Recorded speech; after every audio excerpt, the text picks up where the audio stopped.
We kick things off with the World Cup, where the United States has moved on to the round of 16 after defeating Iran 1-0. Yes, it's such an amazing win for them. It means that they go to the next round and they now get to say Iran instead of Iran. In Hawaii, the world's largest active volcano has just begun erupting for the first time in 38 years, which is a shame. Another brother fallen during No Nut November. It was so close, man. It was so close. In other science news, researchers have now reanimated a so-called zombie virus that has lain dormant under the Arctic ice for nearly 50,000 years. Yeah. Now, the good news is that Joe Biden is immune. He already had it as a kid. And I know a lot of people are worried. They're like, why are we doing this? It's dangerous to mess with viruses this way. But think about it, people. It's actually pretty smart because these viruses are eventually going to emerge anyway when the ice caps melt. So the quicker we can learn about them, the quicker we can make a vaccine that no one will take. Oh, and in some legal news, a Florida woman is suing Kraft Foods over its microwave mac and cheese, arguing that while the box says it's ready in 3.5 minutes, that doesn't include the amount of time it takes to add the water and then wait for the sauce to thicken. And you can laugh, but she's right. I mean, the box doesn't even include the time it takes for me to cry over the fact that I have to eat Kraft mac and cheese for dinner. That's another 45 minutes. And you know, stories like this make you think about, it must be so hard for the lawyer who works on a case like this to discuss their work with their peers, you know? They're just sitting in a room, it's like, I'm working on a case to protect the right to abortion in the South. It's like, yeah, I'm working on a case to shut down a company that's been poisoning the water of poor communities. How about you, Alan? It's like, well, you know how sometimes mac and cheese takes longer to make than you expect? All right, well, let's move on to some of the biggest stories of the day. Starting with the ongoing firestorm facing Donald Trump, former president and host of the most disturbing dinner since the one Jeffrey Dahmer had. Last week, Trump ate dinner at Mar-a-Lago with Kanye West and a prominent white supremacist named Nick Fuentes. And we don't know exactly what happened at that dinner, except that nobody ordered latkes. But apparently, a lot of Republicans don't think it's a great look for the leader of their party to be splitting apps with neo-Nazis. Donald Trump facing growing backlash to his dinner last week with prominent white nationalist Nick Fuentes. Republican politicians now among those calling out the former president. I think it's been clear that there's no bottom to the degree to which President Trump will degrade himself and the nation. Well, I think he can make better choices, obviously. That was a bad decision. There's no place for that in the Republican Party. President Trump was wrong to give a white nationalist, an anti-Semite, and a Holocaust denier a seat at the table. And I think he should apologize for it, and he should denounce those individuals and their hateful rhetoric without qualification. Let me just say that there is no room in the Republican Party for anti-Semitism or white supremacy. That's right, there's no room at all because we're already full. Yeah. I mean, we do have room for someone who hates Dothrakis, but that would be a new one. You know, it's so funny watching Republicans try to chastise Trump for hanging out with someone who has the exact same views as him without chastising Trump for having those views, right? Because here's the thing, I'm willing to believe that Trump didn't know who Nick Fuentes was when he came to his dinner. As Trump says, I'm willing to believe that. But you've got to admit, it says a lot about him that he enjoyed this man's company and everything that he had to say, right? Like if your friend brings Darth Vader to your house for dinner, that's not your fault. But 15 minutes in, any decent person would be like, I'm not comfortable with how much this guy talks about blowing up planets. Also, why is he wearing a mask? We've all been tested. And it is nice. It is nice to see Republican officials speak out against Trump for a change. But we all know how this is going to end. Republicans get mad at Trump for a little while, and then they always get back together with him in the end. Trump scandals are basically like Hallmark movies, you know? Except Trump never actually changes and becomes a better person. It's just like, Donald, either you choose your career or you choose me. He's like, well, I choose my career. Okay, you can have me too, Donald. But let's move on to some news about trains, or as I call them, choo-choo trains. You may think about trains as just a form of transport or a place where people gather to solve murders, but they're not just that. It turns out that trains are responsible for carrying billions of dollars in goods across America every year. But over the past few months, railroad workers have been trying to negotiate better working conditions with the railroads. And the dispute has gotten so bad that now President Biden, Amtrak Joe himself, is stepping in. President Biden is calling on Congress to avert a looming rail strike and impose a settlement that some union members rejected. The president's involvement signals a major shift for him that could potentially pit him against his union allies. But right now, George, he says that he was reluctant to get involved in this one, but the potential that this could cripple the economy was just too much. A strike could threaten everything from farming and food to crucial chemicals for clean water, causing major supply chain disruptions. Yeah, that's right. A railroad strike wouldn't just inconvenience passengers, it would devastate the entire economy, which you've got to admit sounds weird in 2022, right? No, it does, because railroads feel so old-timey. You know, it's like, on the railroad. And it's like, it'll devastate the economy. Now it's like finding out you're losing your job because the whale hunters union went on strike. You're like, but I work on computers. Yeah, well, actually, the internet runs on whale oil. What are you going to do?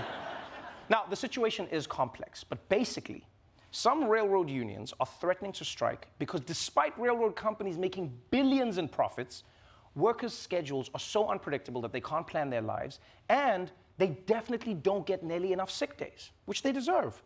Especially because every few train rides, they have to climb on the roof because they hear a sound and it's James Bond who's coming to punch them and take over the train. That's at least a mental health day. So it's kind of messed up for Joe Biden to step in and forbid the workers from striking. You know, that's the only point of leverage that workers have. If they can't strike, what are they supposed to do? Be like, all right, we'll run the trains, but when we blow the whistle, it's going to be real sad. Choo-choo. At the same time, though, I can see why Joe Biden is willing to stop the unions from going on strike. He can't have the economy take a hit on his watch. His administration has enough problems. High interest rates, war in Europe. They can't find a sitter for Pete Buttigieg. Times are hard. But if anyone can solve a train crisis, it's Joe Biden. This man has spent his whole life obsessed with trains. This is his moment. Can you imagine? It's made for him. This is like if Trump had to solve a crisis involving the McRib. You know? He's just like, everyone out of the room, Melania, get me the Hamburglar on a secure line. We're gonna solve this. But this is yet another reminder of all the things happening in the supply chain that we all just take for granted. Right? We take it all for granted because a banana doesn't just show up in a grocery store. Somebody grows a tree in Costa Rica, and then it's picked and it's loaded onto a truck, and then a ship, right? And then another truck, and then a train, and then another truck. And that's when you buy it at the store. You put it on your counter, and you let it slowly rot before throwing it in the garbage. And that garbage is picked up by another truck, and then it's shipped back to Costa Rica. It's actually beautiful when you think about it. It's a circle of life. Hakuna Matata. All right, finally. History is full of famous feuds. You know, Godzilla versus Mothra, Swifties versus Ticketmaster, Herschel Walker versus condoms. And now there's a new one. Elon Musk, the world's richest man, is picking a fight with the world's richest company. Elon Musk has a beef with Apple. He claims the tech giant has threatened to pull Twitter from its app store. A move like that would, of course, crush Musk's new company. Musk tweeting a series of claims against Tim Cook and company, calling out the iPhone maker for pulling back on advertising on the social platform, also complaining about the 15 to 30% fee that is placed on app developers. Musk also said that Apple had threatened to remove Twitter from its app store as part of its review moderation process. He likened this move to a suppression of free speech. This is a battle for the future of civilization, he writes. If free speech is lost, even in America, tyranny is all that lies ahead. Really, Elon? Tyranny? You can't give the Braveheart speech about everything. Everything? This dude is walking around Twitter headquarters like, this threatens the very existence of democracy and mankind. And the janitor's like, okay, geez, I'll refill the paper towels. Stop shouting. Now, we should unpack this a bit because Elon went full-on ludicrous mode yesterday with a bunch of different claims about Apple. The first thing he complained about was that Apple stopped advertising on Twitter, which he thinks is an attack on free speech. And maybe it's just me, but do you also find it funny how free speech and giving Elon Musk money always seem to be perfectly aligned? Right? Elon's like, oh, so the world's most carefully protected brand doesn't want ads showing up next to Nazi memes? I guess you believe in censorship, huh? Secondly, Elon is bitching that Apple has threatened to drop Twitter from the App Store. And if that's true, it's probably because Apple requires all of its apps to be safe. And Musk has essentially fired all the people who are responsible for content moderation and replaced them with a sign that just says, hey, don't post that. And the third point that Elon's crying about is that Apple has too much power over iPhone apps. Yeah, because if he charges $8 a month for Twitter verification, Apple automatically gets to take up to 30% of any money people spend in the app. And Elon doesn't want that. I mean, he can't afford to give 30% of Twitter's money away just because some idiot made him spend $44 billion on an app that we all use for free. He can't afford that shit. And so that's where we are right now, the richest company versus the richest man in the world. And the stakes could not be higher. Because remember, the outcome of this war could determine how we spend our time while we poop.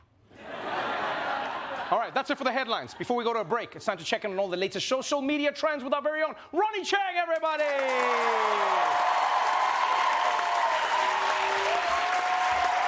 What's going on, Ronnie? Thank you. I love social media. It's the one place where you can keep your Thanksgiving fights going all year long. Here's what's trending today, okay? There's this weird video on TikTok of a doll dancing around in the forest. And now parents are showing their kids that video and tricking them into believing that the doll was them as a baby. Now, what I just said may not make any sense. But trust me, after you watch it, it will somehow make even less sense, all right? So let's take a look. You remember? That's not me, no. Yeah, it was. You don't remember? Why? Yeah. You were just born. Okay, stop the video. Putin, if you're watching this, please just nuke us right now. And end it, okay? Because if you're gonna gaslight kids, like you're gonna Men in Black brainwash your children, at least give them a good fake memory, okay? Like make them believe that 2 years ago you already got them a Nintendo instead of losing their college fund in Bitcoin, right? Because this challenge is just mean. Even Woody Allen is like, this is no way to treat your own kids, okay? What, too soon? Too soon-y? Kids, let's try a new challenge, okay? The call protective services and tell them your parents are exploiting you for likes challenge, okay? Because you might even get a new family out of this. It'll be hilarious. Just something for the gram. And on the other thing that's trending right now is, as Trevor said, Elon Musk versus Apple. He's very upset right now. And of course, Elon is upset at Apple's policy, okay? Elon barely read his own contract to buy Twitter. You think he read Apple's terms and conditions? Okay? No one seems to understand. This guy is rich in America, okay? That means people should just do what he wants. Stop oppressing him, okay? Elon grew up in South Africa under apartheid, Trevor. Do you have any idea how hard that was for him? That's something none of us in this room could ever understand. And that is what's motivating him to save democracy, okay? By preserving our right to have neo-Nazis call me a cuck. So, you commies better let the free market save this company that's not profitable. But speaking of Twitter, the only trend that matters this week is the World Cup. Okay? Yeah, that's right. And every day, every trending topic is someone versus someone. USA versus Iran, Morocco versus Belgium. You can't see anything but World Cup hashtags. Okay? It's so bad, I don't even know who Pete Davidson is right now. Okay? That's how unclear my feed is. It's just buried under inane soccer tweets from idiots like this guy. You see this? Look at this. Lionel Messi, what a player. Do we need this? Do we need this? What a player, what a tweet, what a discovery. Oh my God. This guy should quit his job and become a soccer scout. Whoever he is, because he's got a real eye for finding the best player in the world for the last 2 decades. Listen, Pete Davidson could be Kathy Bates right now, and I wouldn't even know because of trash like this cluttering up my feed. Anyway, I gotta go. My mom just sent me a video of me as a baby playing in the forest or something. I gotta go watch this. All right, back to you, Trevor.